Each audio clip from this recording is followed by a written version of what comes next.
Çekmeye başladım. Evet, Oğuzhan top oynuyor. Bak bak bak bak bak. Bak bak hadi oğlum. Dur, çevir. Çevir ayağınla.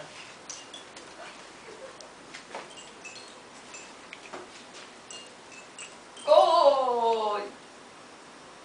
Gol! Çevir çevir çevir. Sen oradan karışım yapma. Dur, ters dönelim. Bu tarafa doğru dönelim babası. Ben de döneyim bir dakika. Gol! Tamam. Gol! Haydi, haydi Annesi duramıyor ki. topun üstüne bas. Gel gel gel. Çevir hadi çevir.